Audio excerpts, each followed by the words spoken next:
परम आराध्य गुरुदेव जी, सत्संग प्रेमी सज्जनों, माताओं एवं बहनों, अभी मैंने आपके बीच में एक छोटा सा भजन प्रस्तुत किया। उसके बाद आपके बीच में एक कहानी के माध्यम से अपनी बात रख रहा हूँ। कहानी के अंदर ही प्रवचन है और कहानी भी। कहते हैं एक श्रीधर नाम के पंडित थे और वो बड़े ही विद्वान और बड़े ही सीधे सरल स्वभाव के, और उनकी पत्नी का नाम भारती था।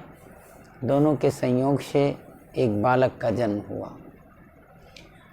सुना जाता है कि श्रीधर इतने विद्वान थे, उन्होंने गणित के कई सूत्रों की खोज किया है।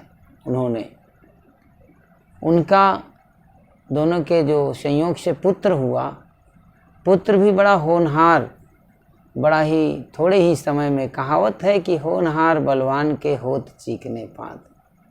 कुछ होनहार ऐसे बालक होते हैं कि थोड़े दिनों में ही बहुत कुछ ज्ञान हासिल कर लेते हैं। ऐसे ही जो श्रीधर का पुत्र था, श्रीधर का पुत्र थोड़े ही दिनों में 4 वेद, 6 शास्त्र, 18 पुराण, निरुक्ति, छंद और व्याकरण, नाना प्रकार का ज्ञान, विज्ञान, इतिहास इत्यादि संपूर्ण ब्रह्मांड का ज्ञान उसने थोड़े समय में ही अर्जित कर लिया। और थोड़े समय में अर्जित करने के बाद में, पहले समय में कहा जाता है कि लड़ाइयाँ होती थी। आज तो बंदूक का युग आ गया, ज़माना आ गया है। और उस युग में लोग बंदूक इत्यादि से लड़ाई करते हैं। आज के युग में, पहले के ज़माने में लोग जो है तीर, धनुष, तलवार इत्यादि से लड़ाई करते थे। तो वो लड़ाई जो करते थे और जो ज्ञानी लोग लड़ते थे आपस में, तो शास्त्रार्थ करते थे। और शास्त्रार्थ में जो हार जाता था तो जीते हुए का दास बनना पड़ता था, नौकर बनना पड़ता, जीवन पर्यंत। तो जो श्रीधर का पुत्र था इतना विद्वान हो गया कि बड़े बड़े शास्त्रार्थों में वो जीतने लगा। बड़े बड़े शास्त्रार्थ, बड़े बड़े ज्ञानी, पादरी, मौलवी और बड़े बड़े लोग कहलाने वाले लोग, शास्त्री, उससे शास्त्रार्थ में हार जाते, और शास्त्रार्थ में हार जाते उसके दास बनते चले गए। चारों तरफ जय जयकार होने लगी, चारों तरफ प्रशंसा होने लगी, चारों तरफ प्रशंसा की हवा बहने लगी उसकी। कहते हैं जो ज्ञान होता है, रटा हुआ ज्ञान जो होता है, वो अहंकार पैदा करता है।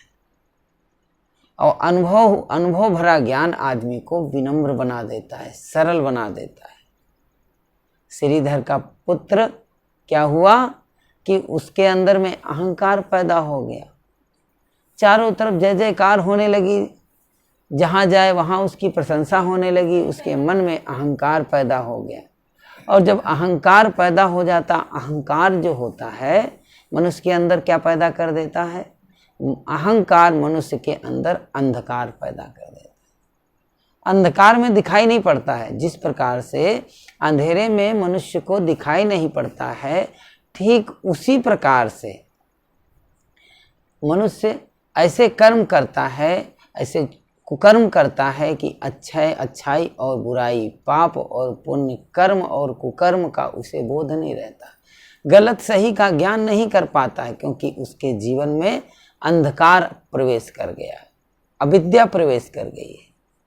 क्योंकि जब अविद्या और अंधकार सामने आ जाते हैं तो दिखाई नहीं पड़ता है। जब अविद्या का पर्दा जैसे आंखों के सामने आ जाता है तो नहीं दिखाई देता। कोई पर्दा सामने आ जाएगा तो पीछे का दृश्य नहीं दिखाई देगा।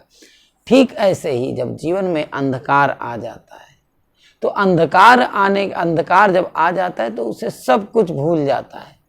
फिर उसके अंदर एक ही बात आती है कि एक अधिकार की चेष्टा, कि मेरा है, ये मेरे लिए होना चाहिए, ये मेरे लिए ही बना है।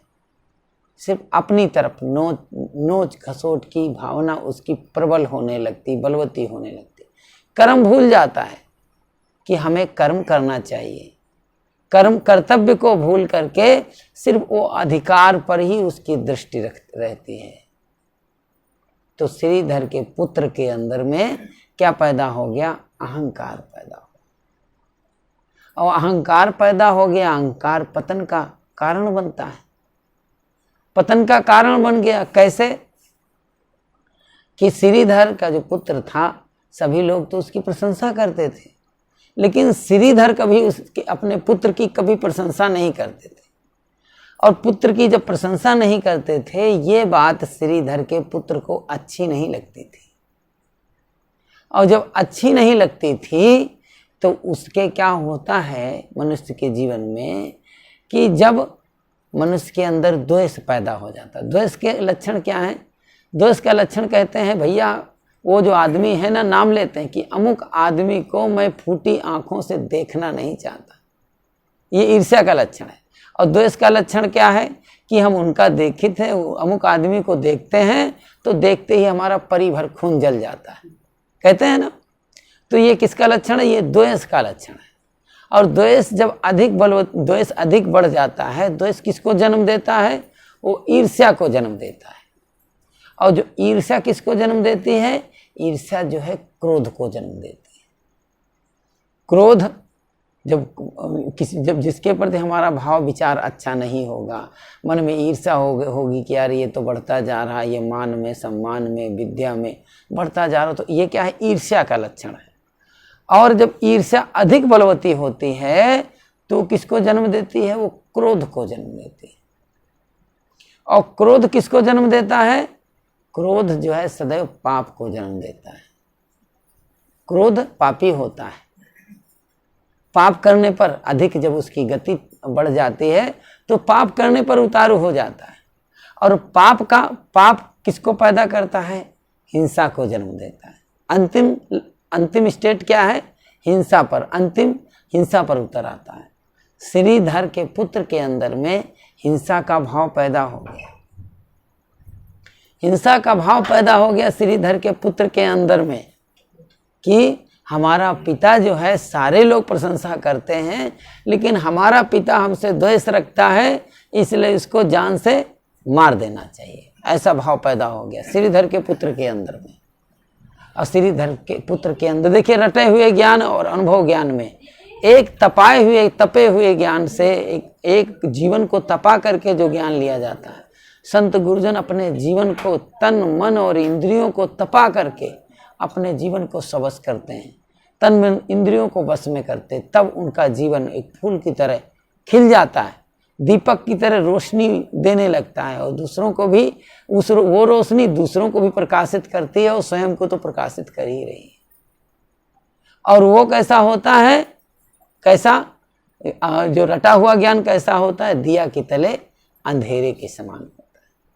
दूसरों को तो प्रकाश दिखा रहा है, लेकिन स्वयं तो अंधेरे में ही है। क्या हुआ कि हिंसा पैदा हो गई मन में कि बाप को मार देना चाहिए, ये अच्छा आदमी नहीं, हमारी प्रशंसा नहीं करता है। तो भाई रात में विचार बना लिया कि आज रात 12 बजे छत पे बैठ गया मुंडेर पर, बड़ा सा औजार लेकर के।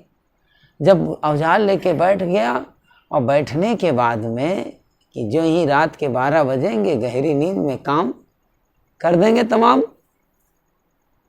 इधर क्या हुआ कि जब रात्रि का प्रथम पहर प्रारंभ हुआ, रात्रि का वही 11 बजे होंगे, 10, साढ़े 10, 11 बजे, श्रीधर गहरी नींद में पहुंच रहे थे।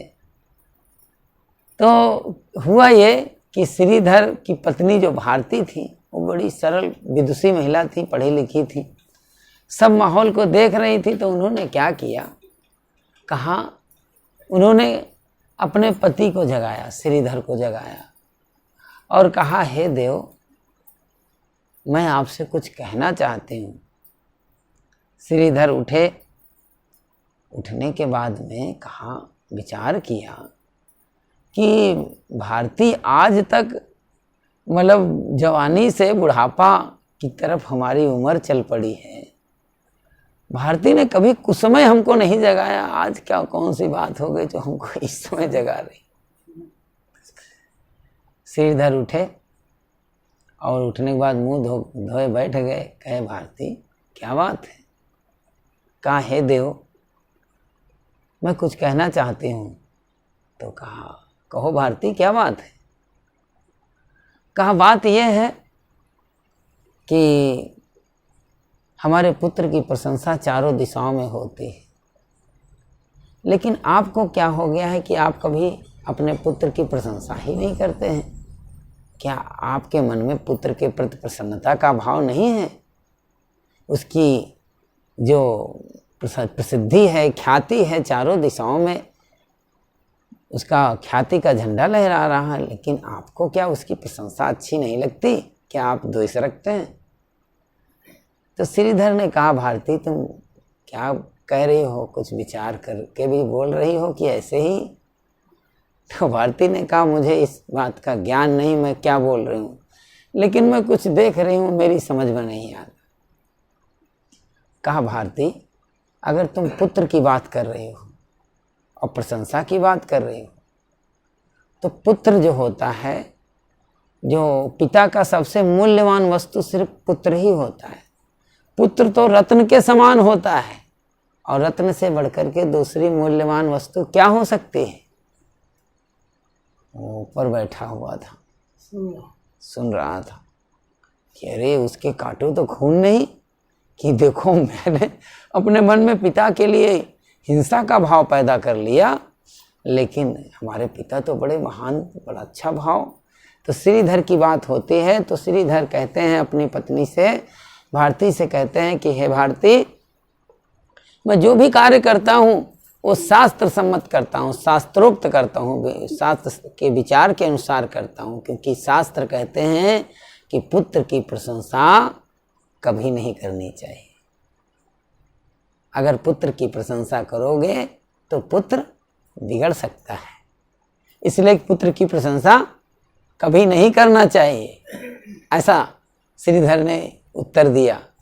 और पुत्र को पिता की प्रशंसा सदैव करती रहनी चाहिए, भले ही कुछ उनमें अवगुण हो, अवगुण का दिग्दर्शन करा करके और पिता की प्रशंसा करनी चाहिए। माता पिता की प्रशंसा सदैव पुत्र को करते रहना चाहिए। बेटी की प्रशंसा नहीं करनी चाहिए। बेटी कितनी सुशील क्यों ना हो, कितनी शुद्ध गृहिणी क्यों ना हो, कितनी ही आचरणनिष्ठ क्यों ना हो, फिर भी पुत्री की प्रशंसा नहीं करनी चाहिए। फिर कहा गया है कि बहू की प्रशंसा पीठ पीछे करना चाहिए, सास की प्रशंसा पीठ पीछे करना चाहिए, भाई की प्रशंसा कभी कभी भाई की भी प्रशंसा करते रहना चाहिए। और इस प्रकार से जो संबंधों के बारे में श्रीधर और भारती का एक लंबा व्याख्यान चलता है, आपस में लंबी बातें चलती हैं, और बातें चलने के बाद में वो तो दोनों सो जाते हैं, लेकिन श्रीधर के पुत्र को नींद नहीं आई रात भर। वो जा करके लेटा तो, लेकिन नींद नहीं आई। सुबह उठा और उठने के बाद में अपने पिता के पैर छूता है, और पैर छूने के बाद कहता है कि हे पिताश्री, आज मेरे मन में पितृ हत्या का भाव पैदा हो गया था, इसलिए आप उसका मैं कैसे पश्चाताप करूं, इसकी हमको शिक्षा दीजिए, हमको ज्ञान दीजिए। श्रीधर ने कहा बेटा तुम हमारे पुत्र हो, और पुत्र के प्रति स्वाभाविक मोह होता है, इसलिए सजा तो तुम्हें मिलेगी, लेकिन पुत्र के मोह से युक्त सजा मिलेगी। तो कहा कहो पिताश्री, कहा तुम्हारे मन में हिंसा, पितृ हिंसा का भाव पैदा हुआ, पिता के हिंसा का भाव पैदा हुआ है, इसलिए तुम्हारी सजा है कि जा करके 6 महीना ससुराल में रहो। तुम्हारी सजा है 6 महीना ससुराल में रहना है।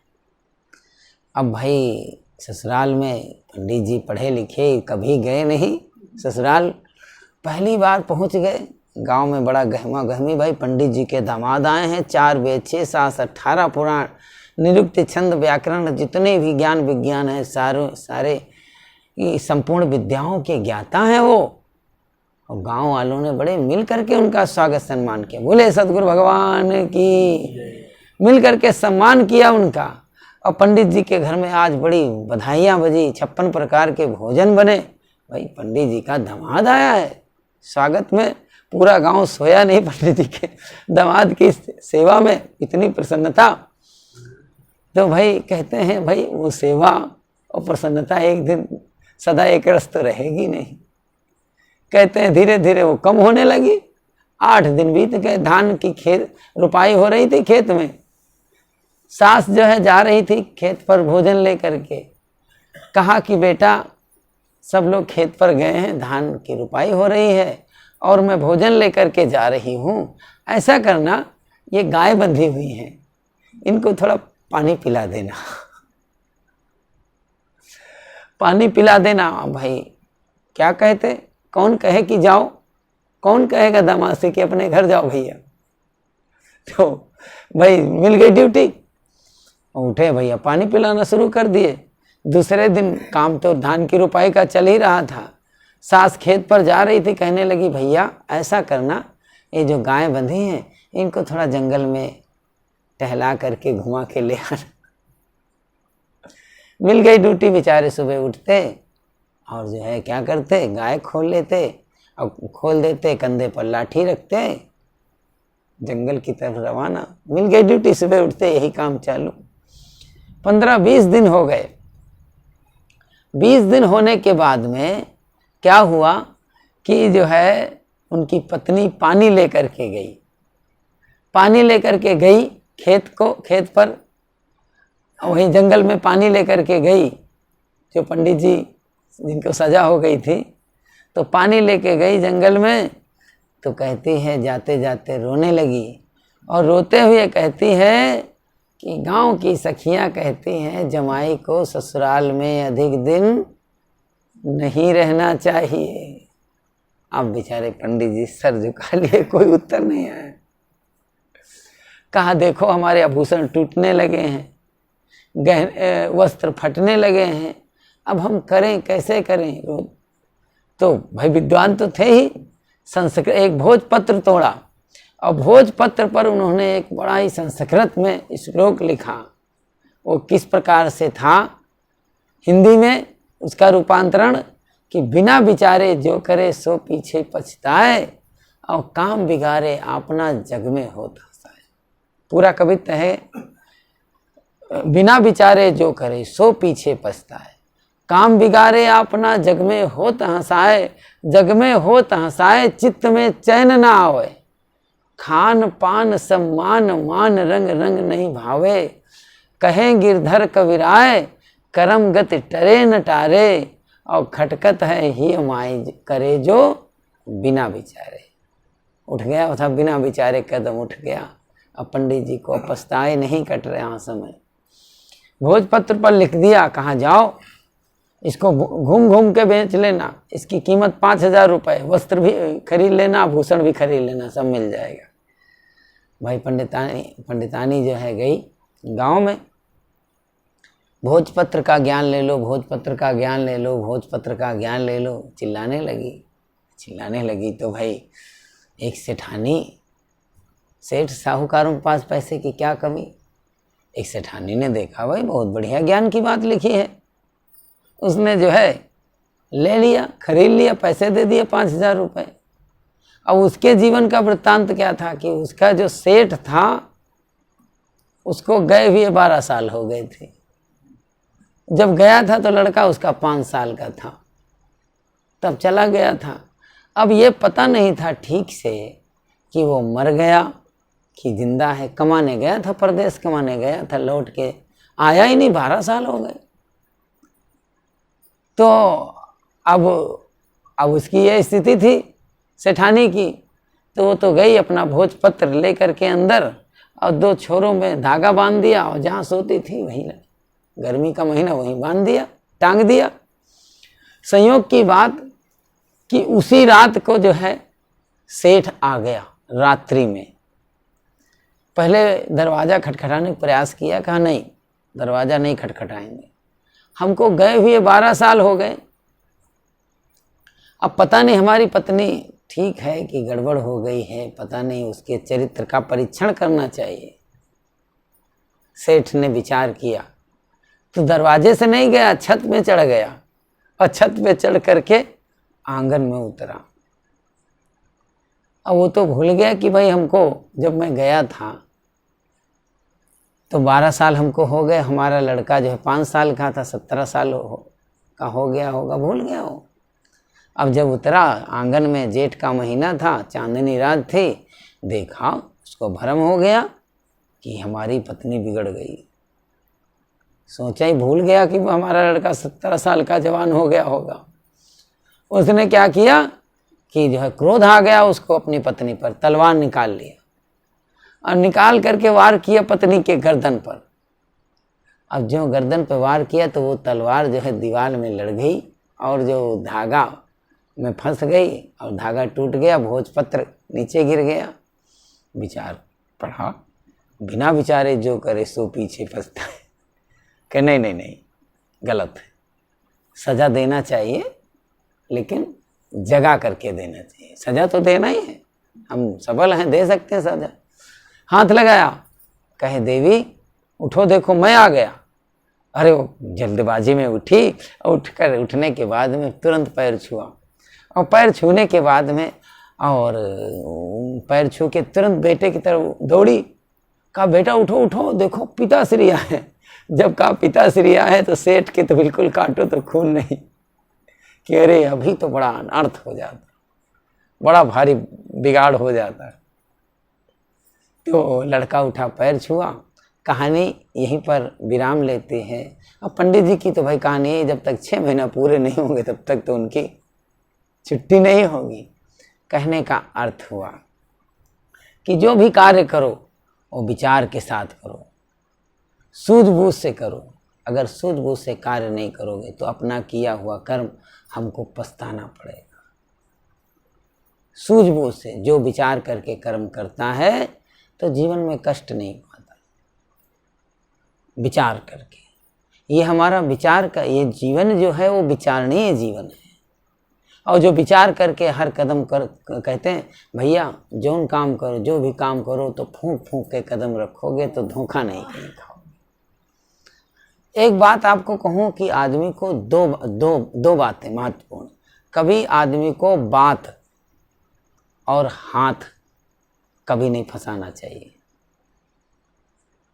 बात का मतलब किसी को हम अगर नहीं कर सकते हैं, हमारी क्षमता नहीं है, रुष्ट हो जाए आदमी, कोई बात नहीं, हो जाए कोई बात नहीं, बाद में मान जाएगा। लेकिन तुरंत उसको जो झटका तो लगेगा, लेकिन बाद में लंबे समय तक झटका नहीं लगेगा। बात आपने वचन दे दिया तो उसको पूर्ण करो, वचन दिया है तो पूर्ण करो। और नहीं बस की बात है तो भैया देखो सब बात ठीक है, हमारे बस की बात नहीं है, हमारे हिसाब भाई हमारी पहुंच नहीं है वहां तक, इसलिए आपको मैं वचन नहीं दे सकता। दूसरी बात, हाथ फंसाना। हाथ फंसाने का मतलब किसी कार्य की जिम्मेदारी लेना, किसी कार्य की जिम्मेदारी। हाँ ठीक है, हो जाएगा। आपने फंसा दिया, हाँ धंधे में फंसा दिया, पैसा फंसा दिया और आपके बस की बात है नहीं, क्या होगा? घाटा होना पक्का है। नहीं बात आपकी समर्थ नहीं हो कि काम करवा देंगे भाई, चिंता मत करो, आ जाना करवा देंगे। भाई जब समर्थ नहीं है तो फिर मत जिम्मेदारी लो। तो 2 बात ध्यान रखना है, एक हाथ और एक बात जीवन में कभी फंसने ना पाए। वकील क्या करता है? बात में ही तो फंसाता है, और उसके पास क्या है? वकील बातों की जलेबी बना करके गलत को सही, सही को गलत बना देता है। तो जीवन में ये बात ध्यान रखना है कि जो है अभी अपनी बात और हाथ न फंसने पाए, इन बात पर विचार करना है। और अपने जीवन का कोई भी कार्य हो विचार करके, अपने से नहीं समझ में आता तो अपने बड़े बुजुर्गों से, जो ज्ञानी हैं, श्रेष्ठ हैं, सज्जन हैं, उनसे विचार सलाह मिला लो तो उसका समाधान हो जाएगा। घर में रहते हैं, कोई कार्य करो, अपने बच्चे हैं, भले ही कार्य आपको करना है, कार्य आप ही करोगे, क्योंकि भाई आप घर के मालिक हैं, गार्जियंस हैं, अभिभावक हैं, तो कार्य आपको ही करना है। लेकिन अगर बच्चे से सलाह ले तो बेटा ऐसा करना चाह रहे हैं, 16 साल का बच्चा हो गया, पूछ लो बेटा ऐसा काम करना चाह रहे, तुम्हारा क्या विचार। तो ये थोड़ी कहेगा पप्पा ना करो, पिताजी ये मत करो। अब पिताजी ठीक है आप कर रहे हो तो अच्छा ही होगा, तभी आप कर रहे हो। और अगर उसकी समझ में ना आए तो थोड़ा समझा दो, बेटा ये ऐसे ऐसे करना है। अपनी पत्नी से सलाह ले लो कि भाई जो है ये काम करने जा रहे हैं, आपकी क्या राय है। उससे विचार मिला लो, विचार विमर्श कर लो। क्या होगा कि आपका जो है पारिवारिक संबंध है कभी बिगड़ेगा नहीं। ये लगेगा जो व्यक्ति घर का सदस्य होगा वो अपनी अहमियत को समझेगा कि भाई हमारी भी गरिमा है इस घर में, हमारा महत्व है इस घर में, हमारा भी कुछ रोल है इस घर में। और नहीं तो क्या है, विचार विमर्श नहीं बना रहे, भाई ठीक है जो कर रहे हैं पिताजी कर रहे हैं, हम तो घर के भाई रोटी खा रहे हैं और क्या कर रहे हैं।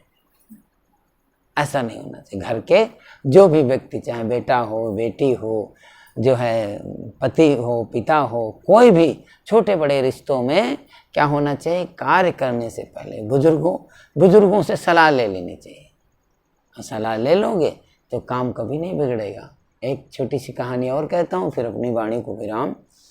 क्या है कि कभी कभी बात छोटी बात होती है और छोटी छोटी बात बड़ी हो जाती है, और बड़ी बात जब बिगड़ जाती है, बात कुछ नहीं होती, बात तो छोटी होती है, लेकिन कभी कभी ऐसी बात हो जाती है तो बिगड़ जाती है। क्या हुआ, एक मूर्तिकार था, मूर्ति बनाने वाला, तो मूर्ति बनाता था। जब मूर्ति बनाता था तो क्या हुआ कि मूर्तिकार की जो पत्नी, एक बच्चा था, छोटा बच्चा था, तो मूर्तिकार की पत्नी जो है उसको जवानी में ही छोड़ करके चली गई। और जब चली गई तो मूर्तिकार, लाजमी है मूर्तिकार को मूर्ति बनाना, अपने बच्चे की सेवा करना, सेवा बर्दाश्त करना, सारी जिम्मेदारी उसी पर